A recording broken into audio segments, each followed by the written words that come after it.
Is it too late? Is it too late? Is it too late for me?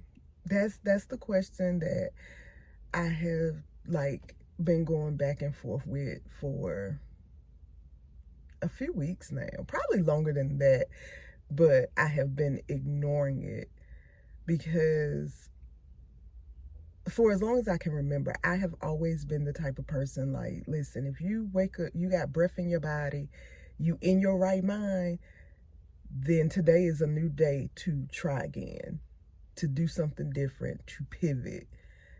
And so the thought that, it would be too late for me is just like, girl, how?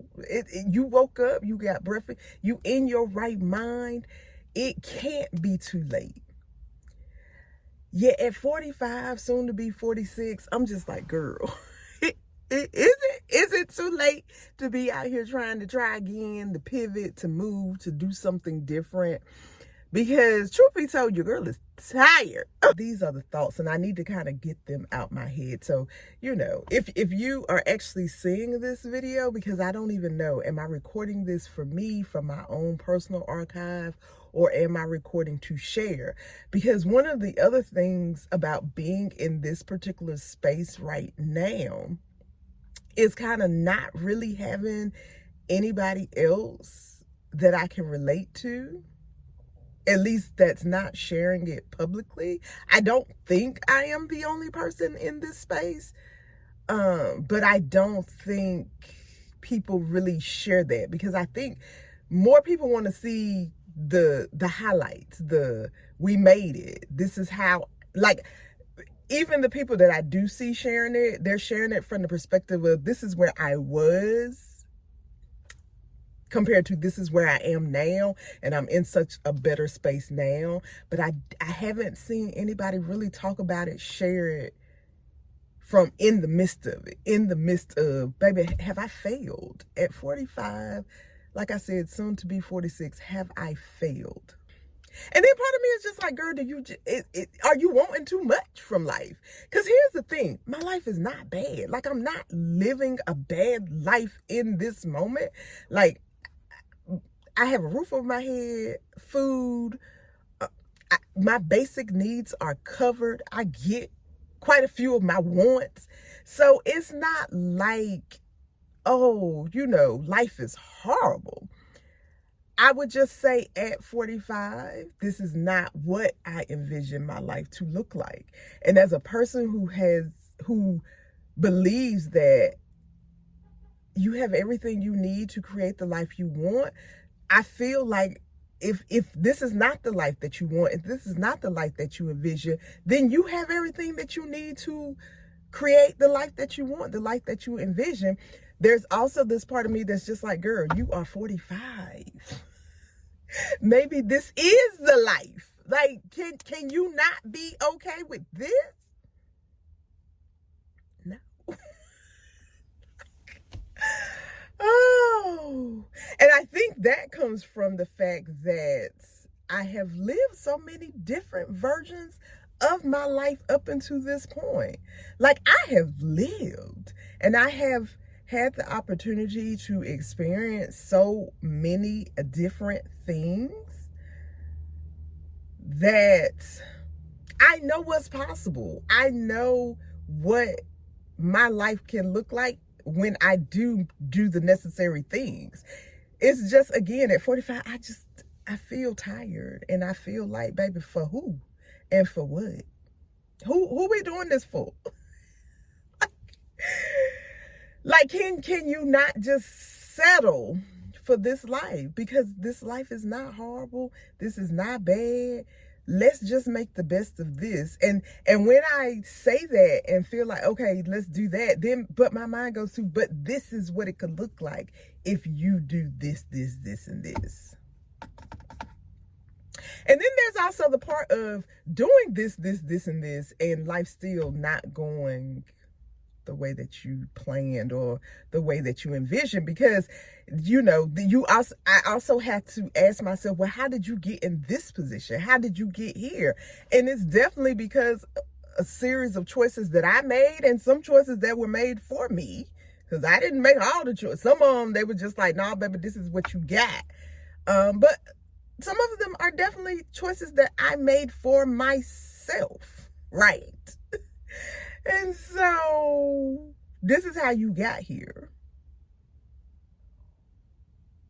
And if you do the things that you feel like are necessary to get you to something different, what happens when it doesn't happen, when something different doesn't happen? Then what? And so here we are. I'm a 45-year-old, like I said, soon to be 46. I am an age gap mom. So I have a 23-year-old son and a 3-year-old son. So my 23-year-old will be 24 this year. My 3-year-old will be 4. So basically just starting motherhood all over.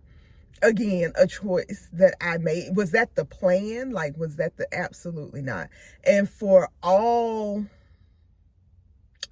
like, if you're looking from the outside, look ahead with me, even look, I'm a single parent, at the least the primary parent, but more a single parent. Like, Jordan and I live in our own apartment. So we live, it's not a 2-parent household per se. Now, is his dad yes.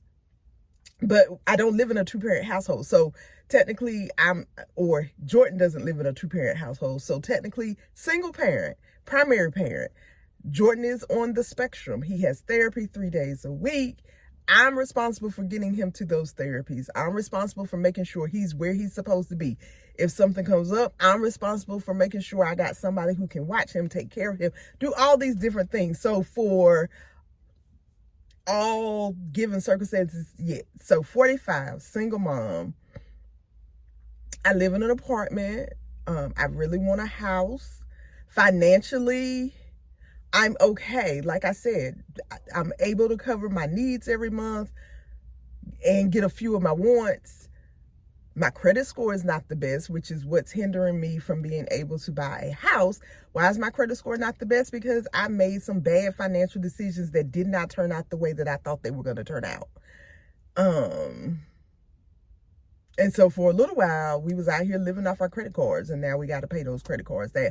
And I'm working on all of those things. Those things are being worked on. Like, I know what to do to get back on track in regards to that. Of course, those things take time. Relationship wise, like, do I want to be married? I don't even know anymore at this point. Like, I say single mom, but there's also a part of me who likes my singleness. Like, I also like not necessarily having to, be concerned with anybody but me enjoying, because that's enough, right? That's enough.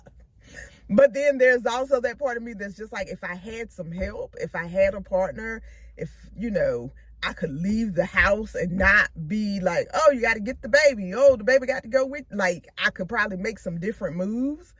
But yeah, this is where we are. This is the life that I'm currently living. And if, like, it's just like, okay, so what would you change about this life? That's the other part. Other than having, like, not necessarily living in this apartment, being more financially free, I think are like the top 2 things on that list that I feel like at 45 I should be. Like, now here's the thing. The house thing is not that big a deal to me, because I feel like before I had Jordan, having a house was not like at the top of my priority list. Because again, I was on Empty Nest Express and I didn't have a problem. Like, I can definitely be like digital nomad. I have no problem like moving and groove and being in different spaces and places. So having a house or buying a house was not at the top of my priority list. Being financially free definitely was. And I was definitely on track. Like I said, I made some bad or I shouldn't even say I made bad financial decisions. I made financial decisions that just didn't pan out the way that I thought they would. Man, basically I got scammed out here in these streets. But that's a story for another day. And but And now I'm trying to recover from that. And then, like I said, the house thing became important once I did have Jordan, because I feel I want him to be in a more stable environment. And not that our apartment is not stable. For me, I want him to have a place that, well, for both of my sons at this point now that I have both of them, because see, when it was just my older son, he lives with his dad, and if something were to happen, I know that he has a place to go to. And so now it's just like, well, I need a home that if something were to happen to me, that my children have a place that's theirs. That's my thinking now, because it's like I said, with my older son, it was just like, oh, you're good, no worries. But now that I have Jordan as well, it's just like, and I'm an older mom, I have to think about, if something happens to me before, he really, gets to age where he can really take care of himself, how is he going to be taken care of?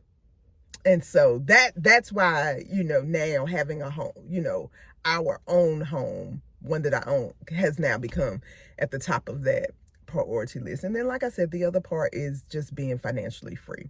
So I don't know, is there anybody else out here in that space? Like, when we think about, well, what was the point of this video, Yolanda? Like I said, it was more so just to kind of get it out. If I do decide to share this, it will be from the standpoint of, I'm sharing it just in case somebody else out there is like in this same space and they feel like there's nobody else that's experiencing this.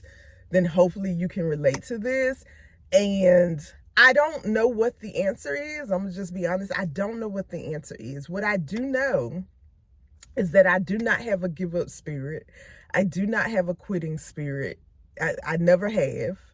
I thank God and my mama for that. That I just do not have a give up spirit.